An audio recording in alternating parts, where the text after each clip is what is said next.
जय हिंद दोस्तों। आज हम आपको मैथमेटिक्स का टॉपिक संख्या पद्धति यानी नंबर सिस्टम को लेकर आए हैं। जैसा कि आप थंबनेल पर देख रहे हो कि एक बार पढ़ोगे जीवन में कभी नहीं भूलोगे, फिर देर किस बात की है। तो देख लेते हैं हम आज का हमारा नया सेशन संख्या पद्धति। संख्या पद्धति यानी नंबर सिस्टम। तो नंबर 1 क्या है? संख्या। नंबर कितनी वस्तुएं या जिससे बोध या ज्ञात होता है उसी को संख्या कहते हैं। किसको कहते हैं? संख्या। कितनी वस्तुएं हो जिसका बोध या ज्ञात हो उसे संख्या कहते हैं। जैसे 1, 2, 3, 4, 5, 6 डैश आदि। नेक्स्ट, संख्यांक यानी नंबरिंग। संख्याओं को जिन संकेतों द्वारा व्यक्त करते हैं उन्हें संख्यांक कहते हैं। संख्यांक का अर्थ है संख्या को लिखने में प्रयुक्त अंक। क्या कहा? दोबारा सुनो। संख्याओं को जिन संकेतों द्वारा व्यक्त करते हैं उन्हें संख्यांक कहते हैं। संख्यांक का अर्थ है संख्या को लिखने में प्रयुक्त अंक। नेक्स्ट, प्राकृतिक संख्या नेचुरल नंबर। वे संख्याएं जो वस्तुओं को गिनने में प्रयुक्त की जाती हैं प्राकृतिक संख्या कहलाती हैं। वे संख्याएं जो वस्तुओं को गिनने में प्रयुक्त की जाती हैं प्राकृतिक संख्या कहलाती हैं।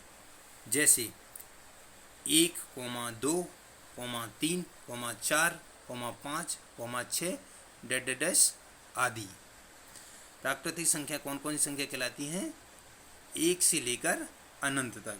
नोट, 0 प्राकृतिक संख्या नहीं है। कौन सी संख्या प्राकृतिक संख्या नहीं है? 0 प्राकृतिक संख्या नहीं है। नेक्स्ट, नंबर 1, सबसे छोटी प्राकृतिक संख्या 1 होती है। सबसे छोटी प्राकृतिक संख्या क्या होती है? 1 होती है। और सबसे बड़ी प्राकृतिक संख्या अनंत होती है। परंतु मीन्स यानी जब आंकड़े दिए हों तो आंकड़ों में सबसे बड़ी संख्या ही सबसे बड़ी प्राकृतिक संख्या होगी। एक बार और समझते हैं।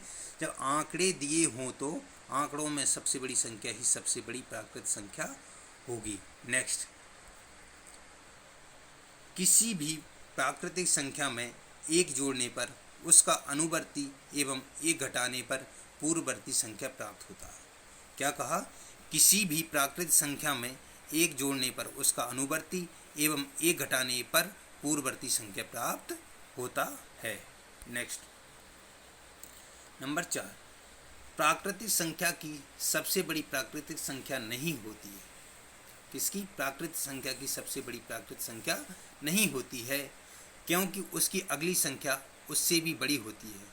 क्योंकि उसकी अगली संख्या भी उससे बड़ी होती है। नंबर 5, 1 का कोई पूर्ववर्ती प्राकृतिक संख्या नहीं होती है।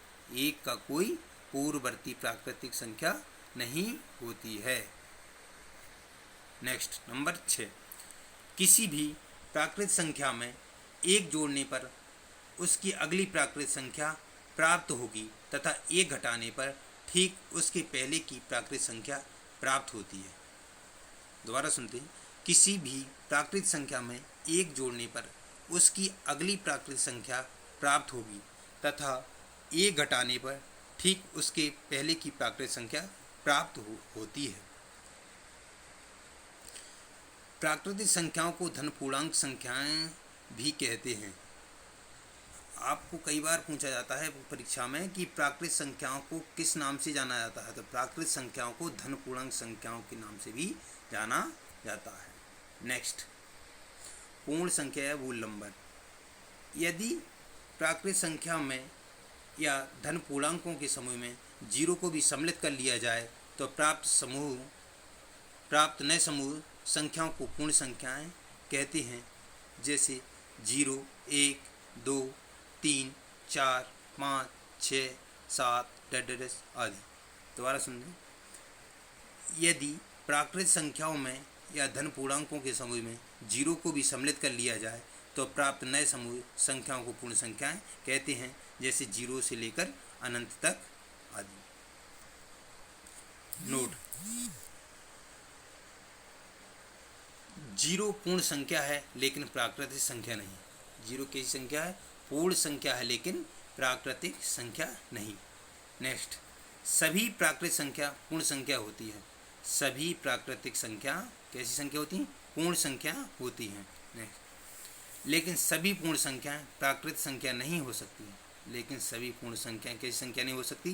प्राकृतिक संख्या नहीं हो सकती हैं। 0 सबसे छोटी पूर्ण संख्या है। सबसे छोटी पूर्ण संख्या क्या है? 0। नेक्स्ट, पूर्णांक संख्याएं, इंटीजर्स नंबर, संख्याओं का ऐसा संग्रह जिसमें धन पूर्णांक, ऋण पूर्णांक के साथ शून्य का भी समावेश हो, पूर्णांक संख्याएं कहलाती हैं। संख्याओं का ऐसा संग्रह जिसमें धन पूर्णांक, ऋण पूर्णांक के साथ शून्य का भी समावेश हो, पूर्णांक संख्याएं कहलाती हैं। संख्या कैसी होती हैं? एक एरो हेड होगा, उस पर क्या दर्शाते? -6, -5, -4, -3, -2, -1, 0, 1, 2, 3, 4, 5, 6, यानी राइट हैंड साइड धनात्मक और लेफ्ट हैंड साइड ऋणात्मक संख्या है। नेक्स्ट, पूर्ण संख्याओं के गुणधर्म। यदि किसी भी पूर्ण संख्या में शून्य को जोड़ते हैं तो प्राप्त योगफल उस पूर्ण संख्या के बराबर होगा। यदि किसी भी पूर्ण संख्या में शून्य को जोड़ते हैं तो प्राप्त योगफल उस पूर्ण संख्या के बराबर होगा। यदि किसी पूर्ण संख्या में शून्य को घटाते हैं तो प्राप्त संख्या वही पूर्ण संख्या होगी। क्या कहा? यदि किसी पूर्ण संख्या में शून्य को घटाते हैं तो प्राप्त संख्या वही पूर्ण संख्या प्राप्त होगी। नेक्स्ट, यदि किसी संख्या में शून्य से गुणा करते हैं तो गुणनफल हमेशा शून्य ही होगा। क्या कहा? यदि किसी संख्या में शून्य से गुणा करते हैं तो गुणनफल हमेशा शून्य ही होगा। नेक्स्ट, यदि किसी संख्या में 0 से भाग दिया जाता है तो प्राप्त योगफल अनंत होगा। क्या कहा? यदि किसी संख्या में 0 से भाग दिया जाए तो प्राप्त योगफल अनंत होगा।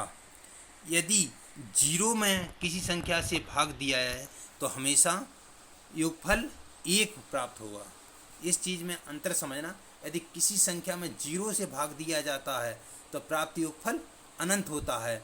अगर 0 में किसी संख्या से भाग दिया जाता है तो योगफल 0 प्राप्त होता है।